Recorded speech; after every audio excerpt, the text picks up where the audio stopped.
Good morning. Good morning. How are you guys doing this morning? It's good to see you. It's been a little while. If we don't know each other, I am Luke Hughes. I'm the adult discipleship pastor here at Midway, and I am also one of the teaching pastors, obviously. And we are in the middle of a series called Finding Hope in a Broken World.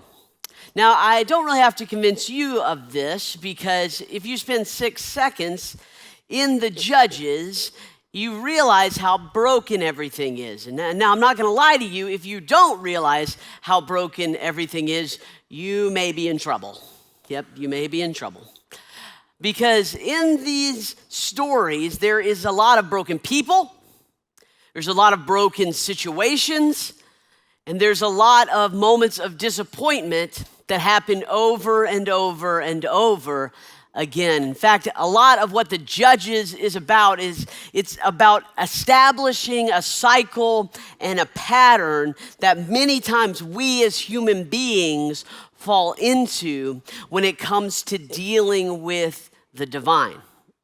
That we come and we forget who we are or where we came from, and we begin to do our own thing and go our own way, and that inevitably leads either being divinely inspired or just as a part of our normal repercussions to oppression.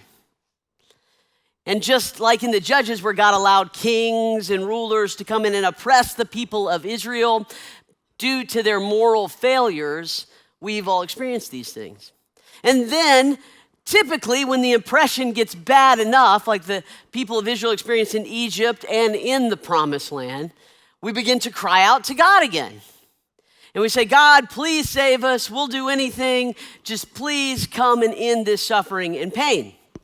And God, being the faithful deliverer that he is, would send in the Judges a judge, a chieftain, a ruler, that would come and free the people and bring about the opportunity for freedom and liberty again.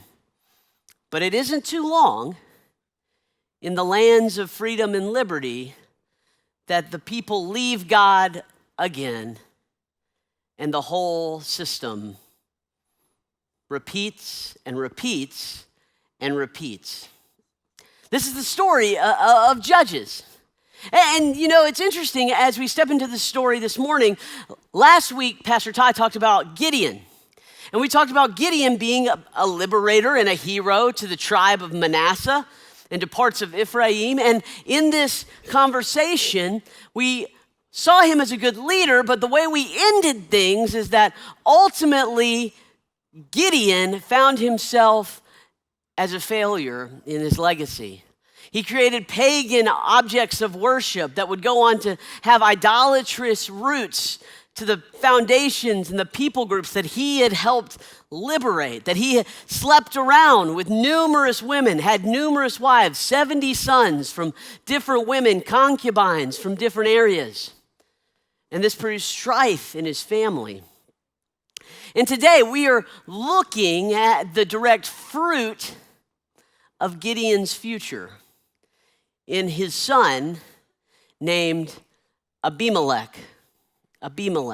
Now, today's conversation, today's sermon, it can get dark. Even for Judges, it can get very dark because Abimelech is in some ways the anti-David. He is represented in the Judges as someone that is the antithesis of a king presented in the verses of Deuteronomy about what a godly king looks like.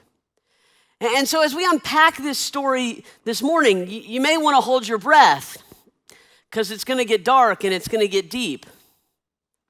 But what's interesting is as I came to this subject, as I began to think about how do we talk about Abimelech in a way that is constructive and brings something to light in our own lives, I realized this thing that Abimelech seemed to circle around. And this is an issue I think for many of us we struggle with every single day of our lives. And it's the issue of superiority.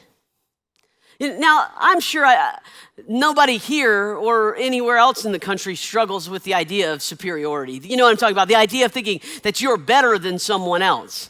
The idea of thinking that you should look down on someone else because of this reason or that reason. I mean, that never happens. I mean, just look how peaceful a place Facebook is nowadays.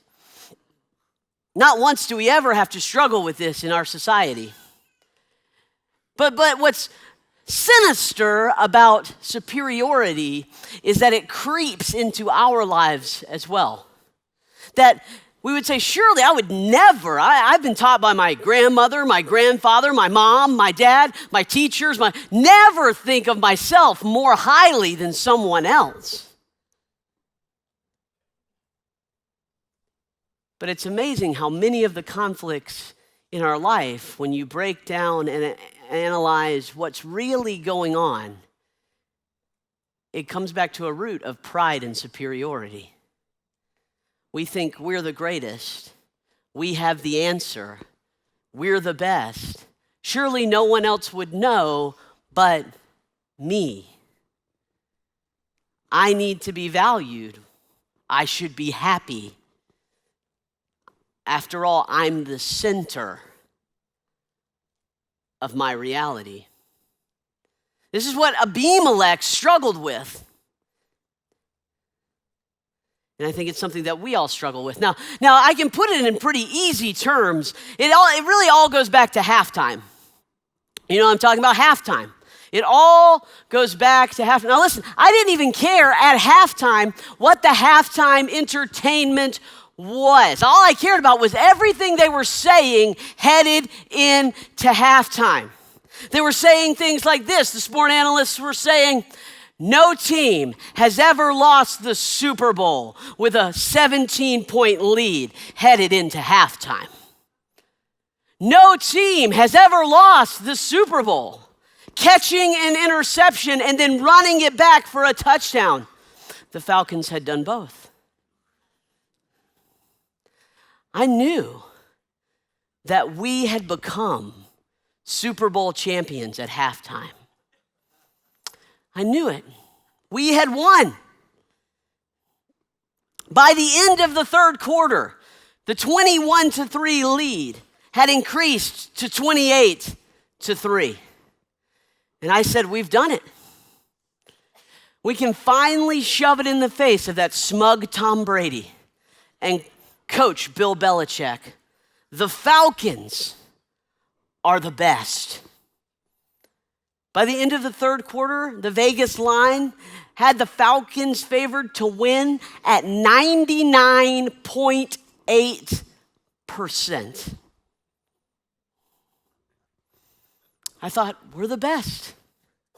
We have done it. We've been faithful. And it took Dan Quinn and Matt Ryan a few years, but they got it together and they brought one home to Atlanta. The drought from 95 is over.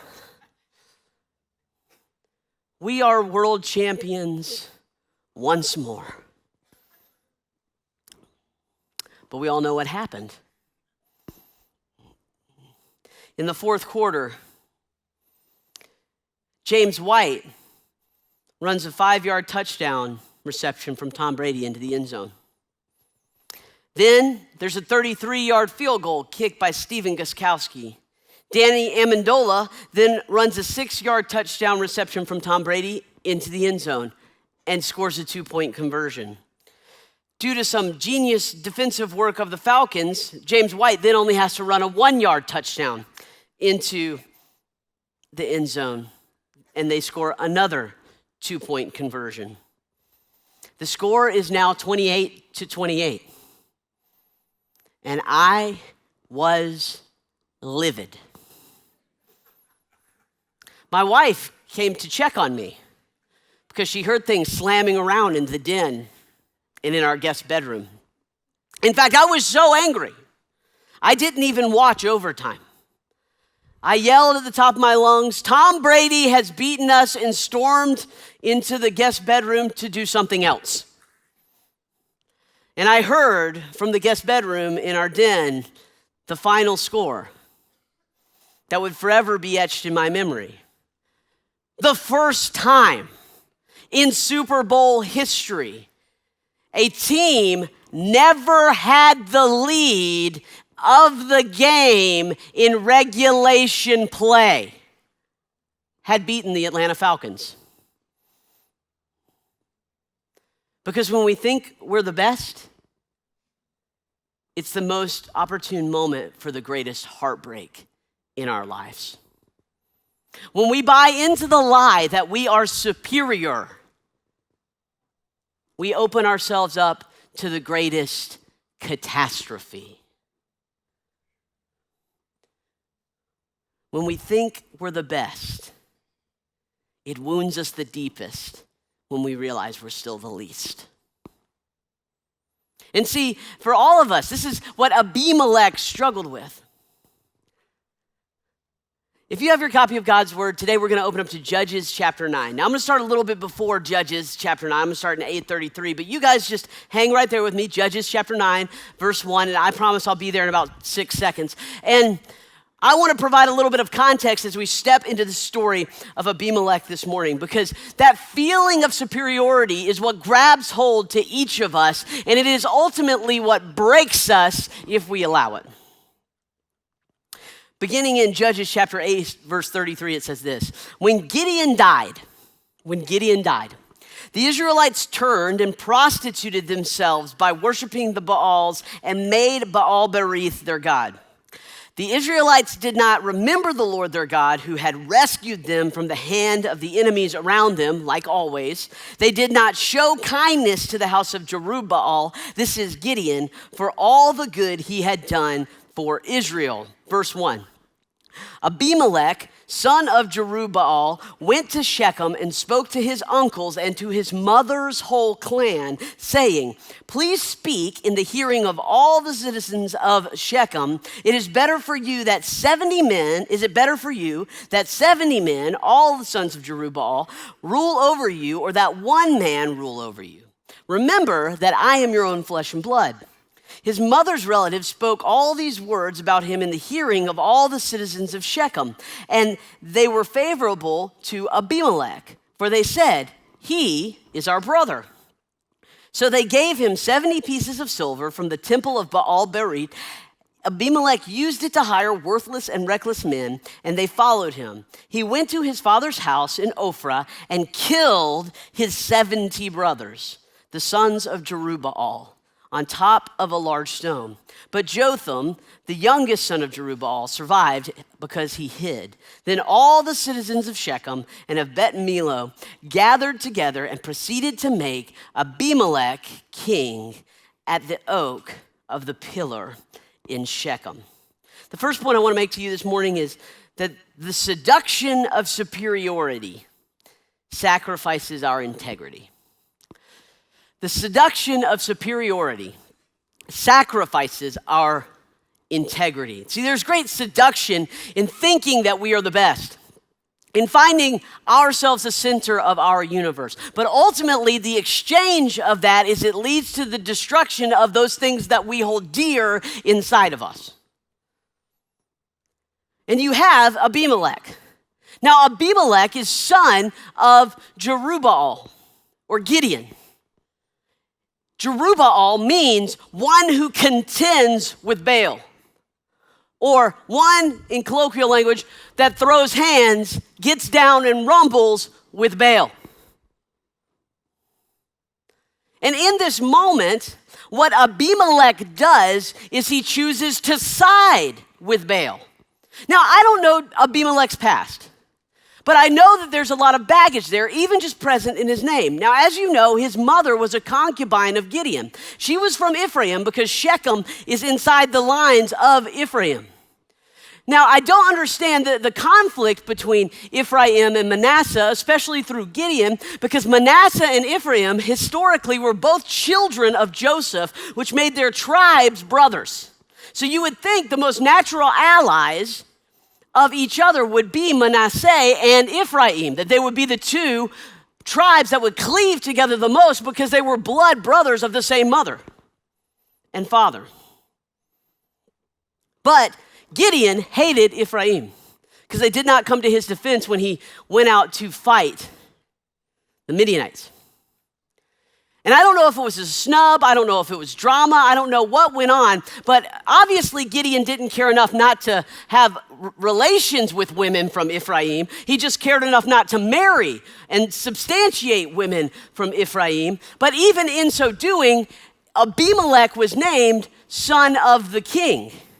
And I partly believe that probably the reason that Gideon did that is because he knew that Abimelech would have a hard life growing up. That he was born of the enemy to a mother that was not substantiated or married. And so at least when he gives him the name son of the king, if anyone comes to rough Abimelech up, they're looking at someone whose name literally means son of Gideon, son of the ruler, son of the chieftain. So they may think twice before they attack or abuse or hurt him. But to this end, Abimelech chooses not to throw hands with Baal, not to contend with Baal, but instead parlay with Baal. See, what's interesting is, and to be honest, the CSB, it doesn't do a great job of translating this in the original Hebrew. The word used for the citizens of Shechem in the CSB, and you may have a different translation if you have like an NASB or an ESV, the word is Baals. So it's B-A-A-L-S, and it's the Baals of Shechem. Now, Baal in this category is not actually a god, it's a person, it's a leader, it's an elder. Yours may say elder of Shechem or leader of Shechem. So Abimelech comes and meets with the leaders of Shechem, but ironically they are called Baals. So Abimelech comes and meets with the Baals of Shechem, and then what they do is these leaders go to temple, to the temple of Baal Berit, the Baal of promise making, and get 70 pieces of silver and come back and give it to Abimelech and say, take these 70 pieces of silver, a piece of silver for each head of your brothers, and go and do what you will. And so Abimelech goes and hires pirates, marauders, mercenaries, whatever you want to call them, and they all go to Ophrah, Gideon's house, and slaughter his brothers. Kill them in cold blood. Why? Because it made things easier. That's the argument he makes to the people of Shechem, right? He says, well, what's easier? 70 bosses? Or one that's your brother? And so he kills his brothers and comes back to Shechem, and they make him king. So in agreeing and parlaying and making a deal with the Baals, Abimelech is now king in Shechem. When it comes to being the one in charge, to having superiority, to feeling like you are the best, you will have to hollow out yourself, your convictions, and all that you think is important to achieve that empty dream. You'll have to sacrifice your family. You'll have to sacrifice your convictions. You'll have to sacrifice your limits to achieve the lie that you are the most important thing in the world. Why? Because in order to become the most important thing in the world, that is what you'll have to care about.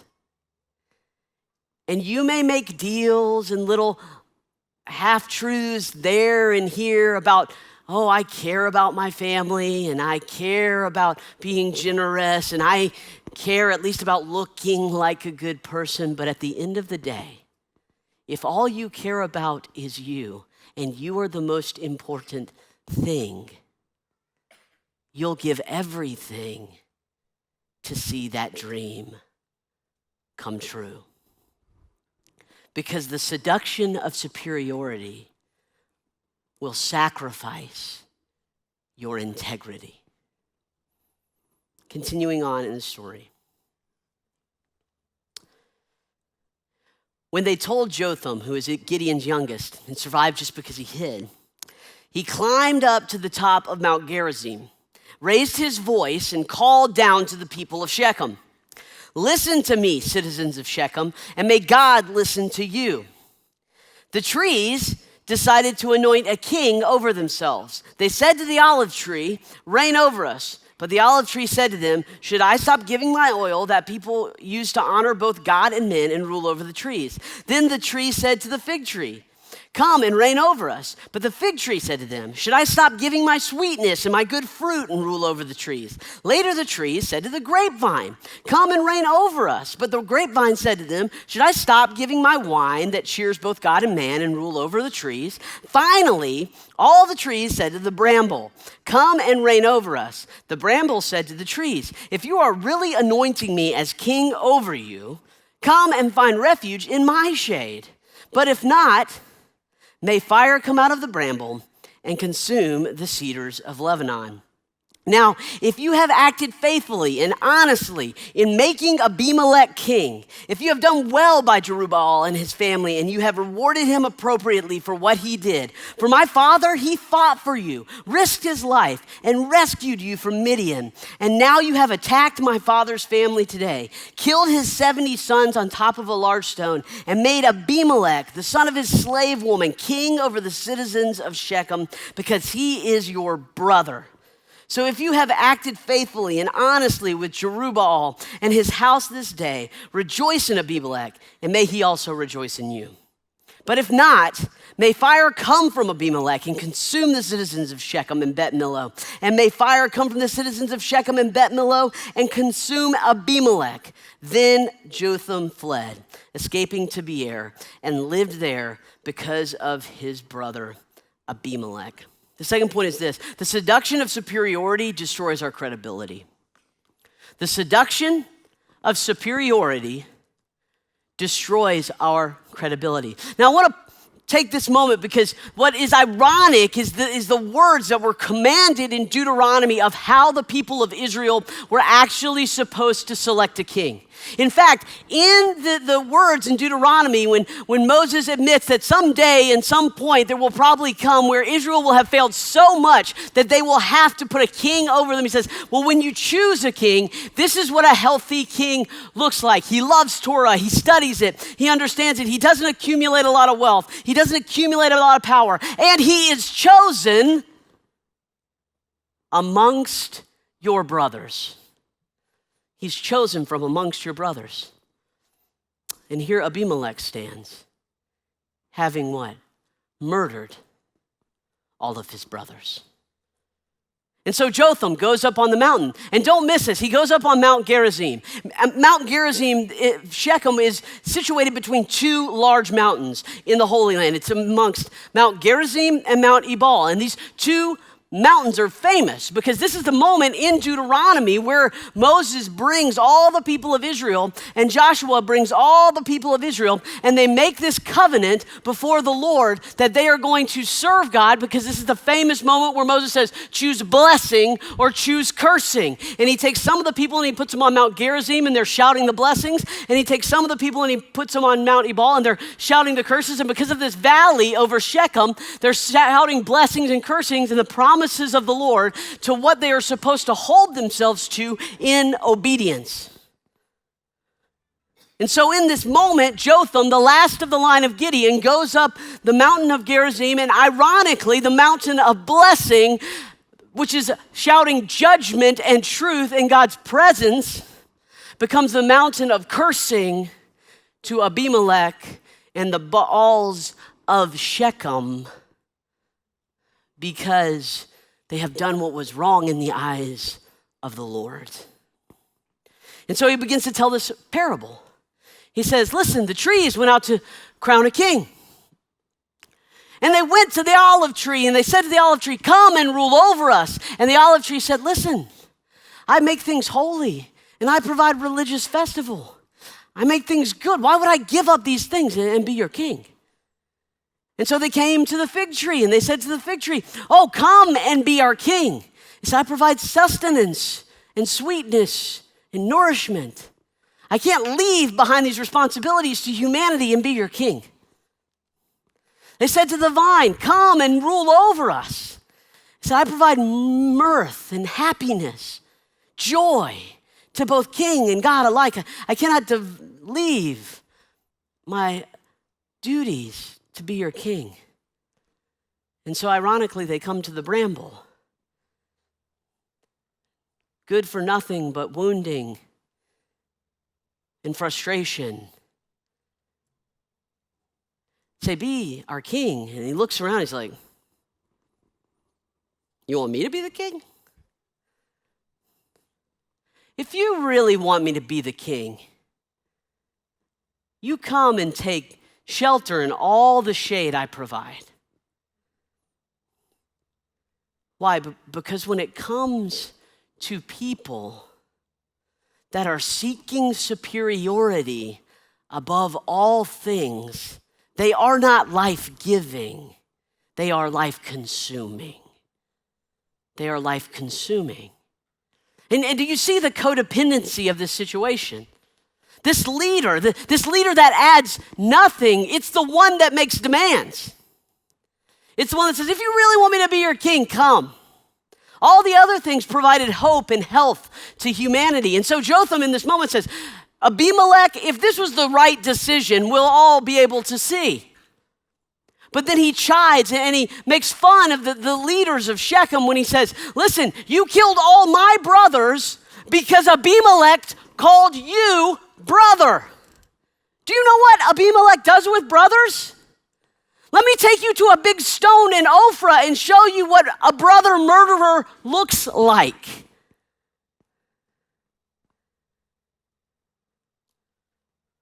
But if this is the wrong decision, don't worry. Abimelech will consume you, and you will consume Abimelech.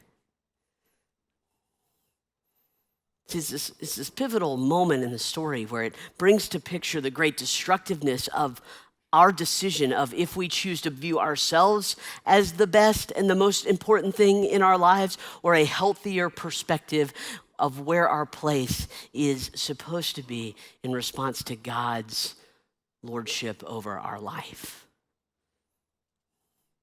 Because see, when we understand that we are called by God to live altogether differently than being the most important thing in our lives, we revolve around God. He doesn't revolve around us. We begin to shift from being brambles to being life-giving, contributing individuals like the olive tree, the fig tree, and the vine. See, it's in this moment that we begin to think and we realize that when Jesus was asked about being the greatest, he looked at his disciples and said, well, which one of us is the greatest? And he said, listen, do you want a position of authority? Do you want a position of leadership? You do realize that people like Abimelech, what the pagan leaders do is they lord it over one another. They're all scrounging to be the best. They're all trying to consume each other to get to the top because they all believe the lie that they're the best. Listen, if you want influence, if you want to make a difference, then you should be the servant of all. You should make yourself the lowest. You should be a servant. It's why Paul will later write over and over again, reminding the people, do not think more highly of yourself than you ought, but be one of sober mind, realizing your value in response to the kingdom of God. It's why when Samuel goes out looking for a strong, beautiful king, God pauses and he says, it's that one, that little runt of a shepherd boy? Yeah, don't look at his outer features, Samuel. Man judges by the outward appearance, but I judge by the substance of the heart. Why? Because when all you care about is being the best, it will destroy the credibility by which you have the currency to lead. If you want to make an impact in the kingdom of God, you have to serve. In fact, it's one of the core values here at Midway, right? One of the core values, the top 10 of Midway Church, is we lead by serving. We lead by serving. Why? Because credibility comes not when you exalt yourself over others, but you put the needs and the values of others over yourself. So what does a true leader look like? A true leader looks like the servant who is willing to serve more, serve longer, serve faster, risk all for the sake of others. That's why the word pastor means servant. That we might serve one another in brotherly love. See, it's ironic because Abimelech looks around with empty word and says, "Oh, you're my brothers. Wouldn't it be easier for you?" So the decision of who is leader is made on what is easiest.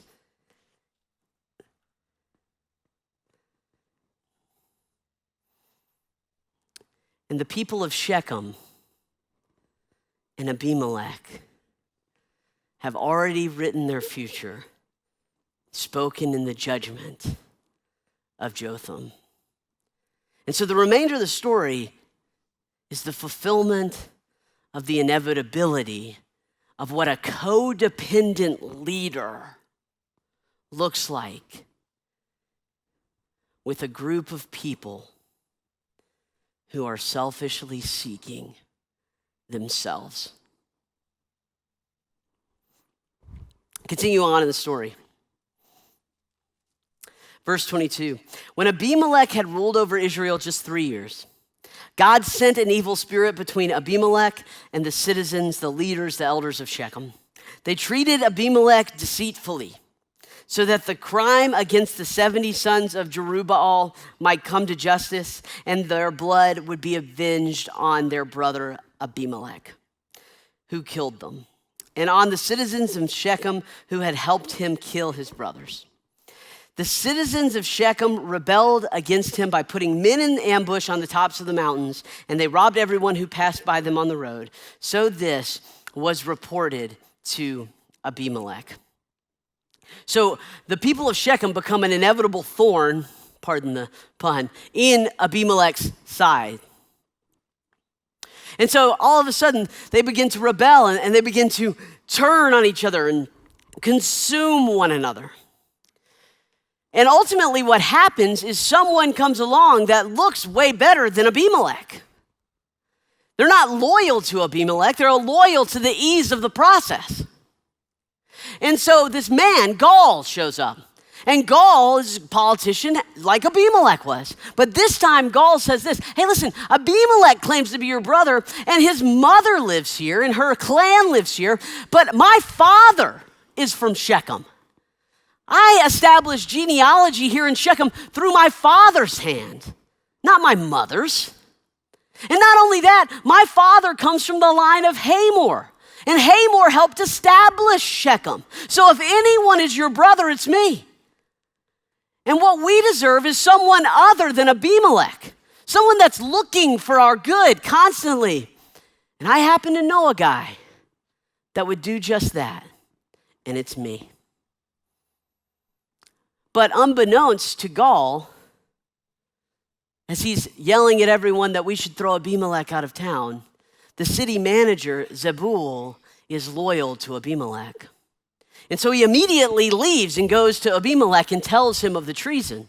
And so Abimelech takes his forces and divides them into 4 main groups and comes and surrounds the city of Shechem. And as he surrounds the city of Shechem, they awake the next morning. And in the place in Shechem where they're set up, there is light as it comes over those mountains. And the way it kind of casts shadows in the valleys and on the sides of the mountains, it kind of creates a natural barrier of light for troop movements. And so Abimelech, knowing the ground, begins to position his troops. And so as Gaul wakes up with his men in the city, he looks out and he sees all these strange things moving around in the valley.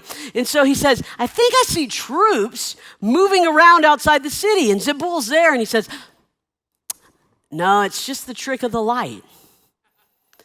It's just the mist, the morning dew out on the mountains. You don't know, but that happens all the time. And so Abimelech gets in position and Zebul says, no, I think I see men moving up towards the city. He says, no. That's not what's going on. Silly, don't worry. When the sun comes up, you'll see clearly. And then once Abimelech's trap is sprung, Zebul turns and looks at Gaul and he says, well, you were talking big, and now Abimelech is here. So good luck, go out and fight him. And Abimelech single-handedly takes down Gaul and his forces and drives them out of the city. And in all purposes, if we didn't know who Abimelech was, we would think, oh, this is a great victory for the people of Shechem. But then look what happens in verse 42. The next day, the civilians of Shechem go out to begin to get back to life as normal while the elites have fought this whole thing out. Verse 42. The next day, when the people of Shechem went into the countryside, this was reported to Abimelech. He took the troops, just like he did before, divided them into 3 companies, and waited in ambush in the countryside. He looked, and the people were coming down out of the city, so he arose against them and struck them down. Then Abimelech and the units that were with him rushed forward and took their stand at the entrance of the city gate. The other 2 units rushed against all who were in the countryside and struck them down. So Abimelech fought against that city the entire day and captured it and killed the people who were in it. And then he tore down the city and sowed it with salt. These are civilians.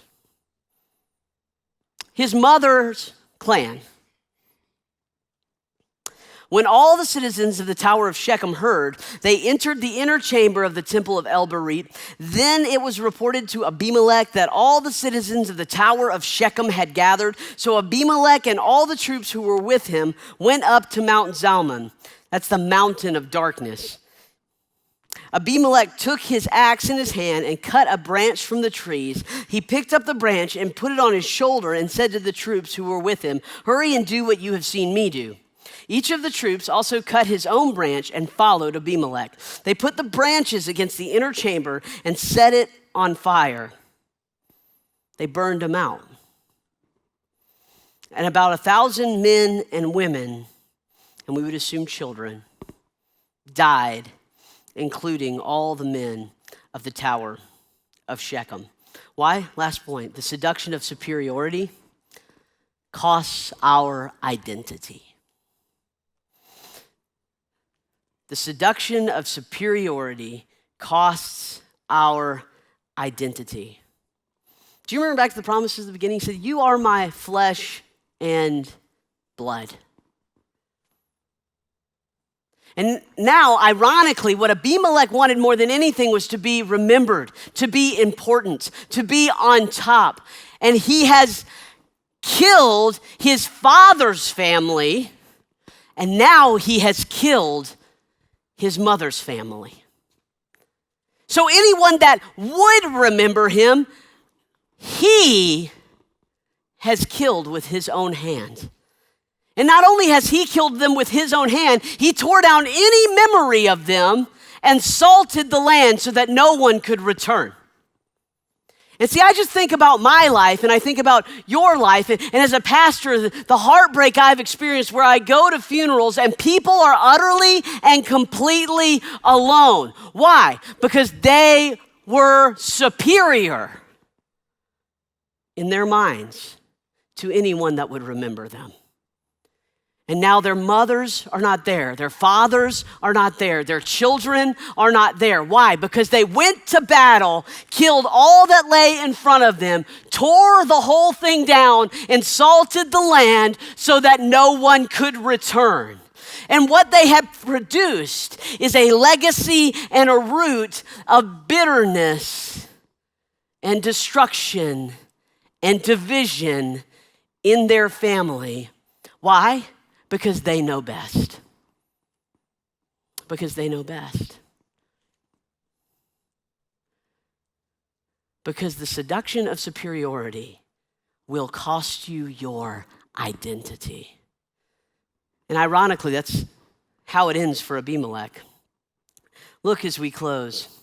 He destroys Shechem, tears down the tower of Shechem, and he thinks, well, since I'm already murdering and pillaging and destroying, since I'm already a tyrant, I'm gonna make sure this never happens again. And so he goes to a smaller village called Thebez, which is a satellite village of Shechem. And he thinks, I'm just gonna make sure this whole thing is taken care of. And he enacts the same strategy. When Abimelech came, verse 52, to attack the tower of Thebez, he approached its entrance to set it on fire, just like the tower of Shechem. But at this time, a woman threw the upper portion of a millstone on Abimelech's head and fractured his skull. He quickly called out to his armor bearer and said, "Draw your sword and kill me, or they'll say about me, a woman killed him." So his armor bearer ran him through, and he died. When the Israelites saw, now listen to his lasting impact, ready? His lasting legacy. When the Israelites saw that Abimelech was dead, they all went home. They all went home. And can I tell you the funny part about the situation? We're reading and remembering this in the Bible. All that we remember is that he was killed by a woman. So the very thing he didn't want is what we remember about him. In fact, later on, in a few hundred years, David will just be discussing with his generals some general tactics, and he's gonna get hot with them because he's gonna say, why did you get so close to the tower? Don't you remember Abimelech? They got so close to the tower, even a woman just pushed a stone off the tower and killed him. This is Abimelech's great legacy. Why is Abimelech not the first king? Well, because he was a king to no one. He was a king of nothing. And ultimately, he was killed by a woman. His greatest pride, wounded, destroyed, broken down. His legacy is sand, nothing to be remembered. And the great irony is, that's all he ever wanted in life. Because he thought he was the best. He thought he was superior. He thought everything, every cost for my greatness. See, it reminds me of the words of Jesus. When Jesus said, see, anyone that looks to selfishly hold on to their life, let me tell you what's going to happen. Disciples, friends, they're going to lose it. But anyone that gives up their life, leads by serving, sacrifices their life for the kingdom, and lets go of it, they're going to truly find it. Do you want to find life? Stop thinking of yourself more highly than you ought and lead by serving. Take up the mannerisms and the characteristics of Jesus, because isn't that the irony? That he who was most superior, he who was most loving, he who was most powerful, the scriptures say it like this, that Jesus, knowing that all authority and power, that's you and me, that's everyone on planet Earth, that's every power and principality, knowing that all power had been put under him, in John 13, what does the superior being of the universe do? He takes off his outer cloak, wraps a towel around his waist, and begins to wash his very creation's dirty feet. Because can I tell you something? Even though Jotham critiques kings in this moment, he says, kings are good for nothing, they're like bramble bushes. Power and superiority does not corrupt. Power and superiority, that old saying, absolute power corrupts, absolutely, is untrue. The reason that seems true is because power and superiority is a magnifying glass over the cracks and brokenness of our own souls. And so when you have more power, it becomes much more evident how broken, selfish, and ruined you are. See, it's why God won't answer some of your prayers about wanting influence. Because God knows the second he gave you that influence, it would be the death of your soul.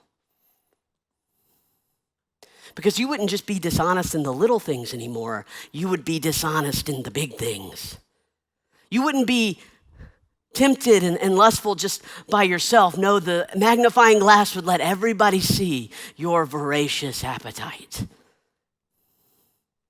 And see, maybe God is giving you great mercy to let you, before the magnifying glass come, heal truly so that you can reflect purely.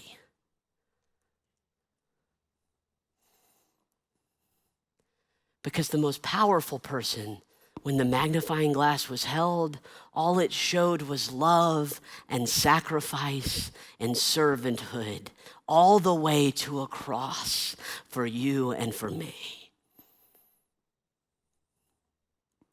C.S. Lewis sums it up, and this is my final thought for today. This is what C.S. Lewis says about superiority. In God, you come up against something which is in every respect immeasurably superior to yourself. More loving, more patient, more giving, more hopeful, more pure, more righteous, more powerful, more able. Superior to yourself. Unless you know God as that, and therefore know yourself as nothing in comparison, you do not know God at all. But don't miss this. As long as you are proud, you cannot know God. Why? A proud person is always looking down on things and people. And of course, as long as you are looking down, you cannot see something that is truly above you. You cannot see something that is truly above you. Why do they get those things? I deserve those good things. Why does their family just look perfect on Instagram all the time? I just can't even get one good picture of my family. Why do I have to pay so much taxes and these people are freeloaders? Why can't this person have a better attitude? Why can't they just see it from my point of view? Why can't they appreciate me? I've given so much for them. And down and down and down we look. Why? Because we feel we are the most important thing of the universe, and the great tragedy of our lives, that could be the great tragedy of our souls, loss of credibility, loss of integrity, loss of character and identity. Why? Because we are consumed by that which would just take up our time instead of looking to the thing that could truly save us. Who wants to save us? Who is able to save us? Stop looking down and trying to push yourself up. And start realizing that there is something better and more than yourself. Let's pray. Jesus, thank you for loving us. Thank you for being the kind of God that, being in his very nature, equal in power and might, justice and mercy, did not consider equality with God something to be selfishly held on to. But you made yourself nothing. You took on the very nature of a servant. And being made in human likeness, made yourself obedient to death, even death on a cross. And so now we lift you high because you made yourself low to save all us lowly. Thank you. It's in your name I pray. Amen.